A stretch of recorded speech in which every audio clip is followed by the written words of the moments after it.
ఎలాంటి పరిస్థితిలో రాష్ట్రం ఉంది అన్నది నేను చెప్పాల్సిన అవసరం లేదు. మనకెందుకు కనపడ్డు? మనకు పిచ్చలేదు కాబట్టి. నేను ఒకటే చెప్తా ఉన్నా, కళ్ళు మూసుకొని కన్ను తెరిచేసరికి సంవత్సరం అయిపోయింది. మరో 3 సంవత్సరాలు కూడా కన్ను మూసుకొని కన్ను తెరిచేసరికి మరో 3 సంవత్సరాలు కూడా అయిపోతుంది. నేను అడుగుతా ఉన్నా ఈరోజు చంద్రబాబు నాయుడు మహానాడు అని చెప్పి పెద్ద పెద్ద డ్రామాలు చేస్తూ నోరుంది కదా అని అడ్డమైన వాగుడు వాక్కు పచ్చడైపోద్ది. ఈరోజు ఏదో పెద్ద ప్రోగ్రాములు పెడతారు. నీకు స్పాట్ నేను ఎడతాగా. మొన్నటి వరకు ఒక రకంగా ఉండే, ఎక్కడో కొడుతుంది సీనా. మా కాడ ముక్కోడు పోయిండు, మీ కాడ తిక్కోడు పోయిండు. ఏంట్రా ఇది? వేసేసాడు, బాగా వేసేసాడు. ఇవాళ ముక్క ఆయనేమో లిఫ్ట్ ఇరిగేషన్. ఇది ఎవరు మాట్లాడేది నాకు అర్థం కాదు. అందుకే కదా నీ మెడల్ ఇది కొడతాను ఎందుకన్నా. నేను అడుగుతా ఉన్నా, మీ వేదికపై నుంచి నీకు చెప్పే ధైర్యం ఉందా? తిక్కాయనేమో ఆత్మలతో మాట్లాడేటువంటి పరిస్థితి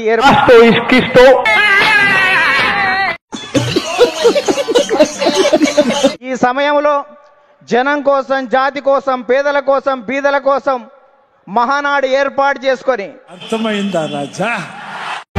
ఇప్పుడు మీరు చెప్తే తెలిసిందండి. మీ కార్యకర్తలను గడప గడప తిప్పే ధైర్యం మీకు ఉందా అని అడుగుతా ఉన్నా. ఇదే చంద్రబాబు నాయుడు. మైకుల ముందు, గొట్టాల ముందు మాట్లాడమే ఇంకా పరిమితము. అందరి ముందు పరిగిపోయిందిగా, ఇంకెలా తలెత్తుకుంటాం?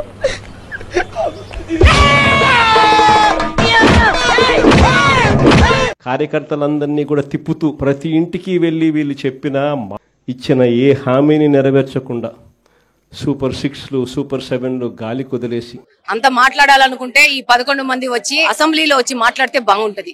₹1 కోటి ఇచ్చినా కూడా కొన్ని పనులు చేయను. వాటిలో మొదటి పని ఇదే.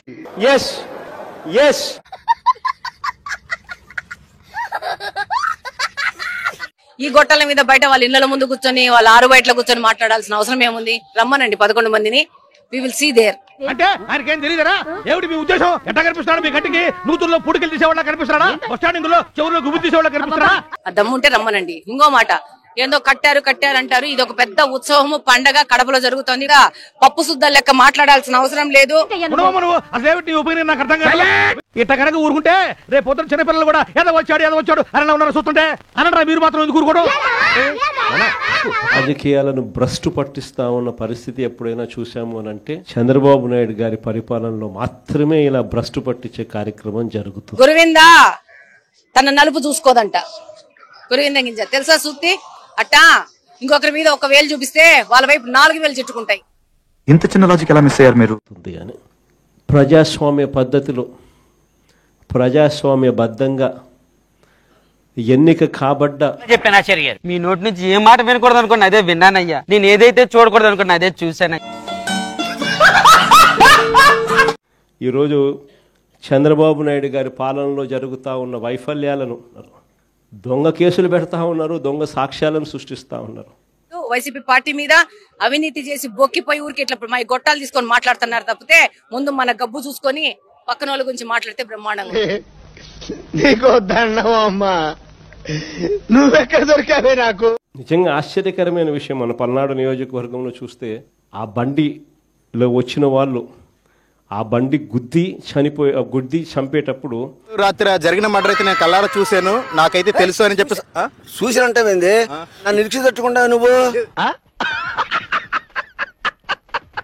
ఆ బండి యాక్సిల్ ఇరిగిపోయి బండి అక్కడే వదిలేసాల్సిన పరిస్థితి వస్తే అయితే ఆయన నేను చూశాను కానీ పోలీసులు కూడా కాదు.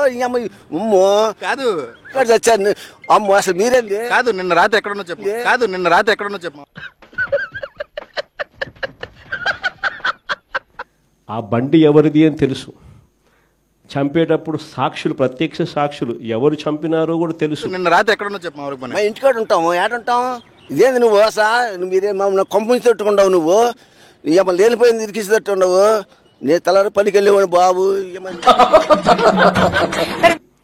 అయిపోయిన వెంటనే ఎస్పీ వచ్చి వాళ్ళు కొట్లాడుకొని చంపుకున్నారు అని పోలీసులు జీప్ వస్తుంది. ఒక అరగంట నాకేం పని? వెళ్ళిపోతే మళ్ళీ వస్తారు, ఇంటికి వస్తారు. ఇంటికి వస్తే బచ్చాలని బిగుతారే ఇంటికి వస్తే. చూద్దాంలే. చూడటం కాదండి, మీరు చెయ్యాలంతే. సరే, మీరు ట్రై చేస్తారన్నారంటే అది ఓకే అయిపోయిన